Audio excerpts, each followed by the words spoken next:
السلام علیکم۔ شیخ چلی اور پری کی کہانی۔ شیخ چلی اول درجے کے بیوقوف تو تھے ہی، سستی اور کام چوری میں بھی ان کا کوئی جواب نہ تھا۔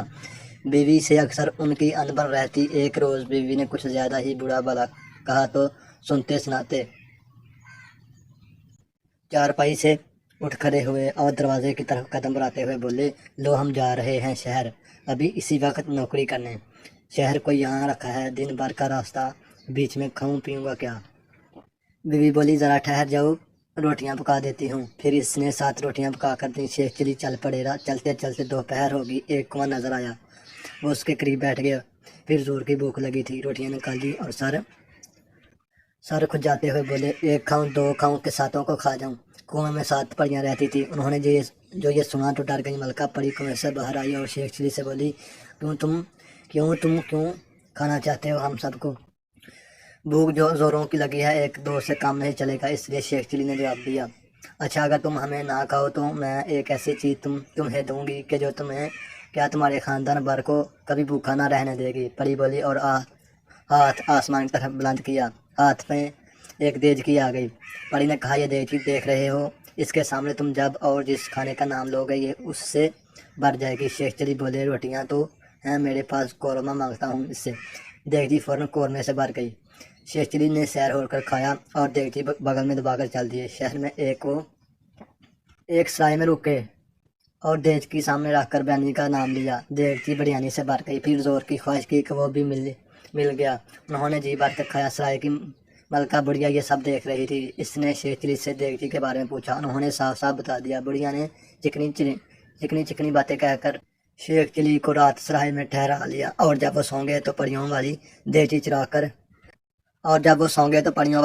چرا کر اس کی جگہ ویسے ہی دوسری دیگچی رکھ دی۔ شیخ چلی نقلی دیگچی لے کر گھر پہنچی اور بیوی سے بولے، دیکھو نیک بخت، تمہارے لیے کیا لایا ہوں۔ پھر انہوں نے دیگچی کے بارے میں بتایا اور مرغ مسالہ کی فرمائش کی، مگر دیگچی خالی رہی۔ انہوں نے کئی اور کھانوں کے نام لیے مگر کچھ نہ ہوا۔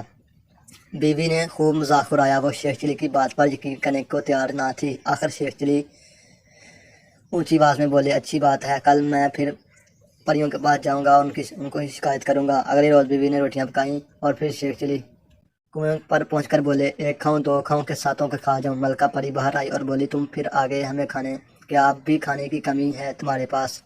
شیخ چلی کی شکایت پر کیا دیگچی ان کی فرمائش پوری نہیں کر رہی؟ پری سوچ میں پڑ گئی۔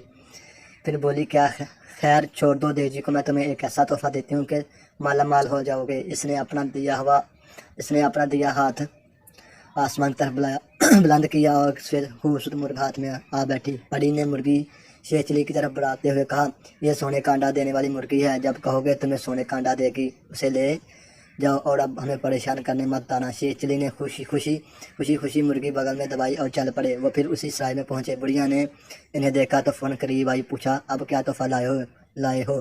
شیخ چلی نے اسے نہ صرف مرغی کے بارے میں بتایا بلکہ تجربہ بھی کر کے دکھا دیا۔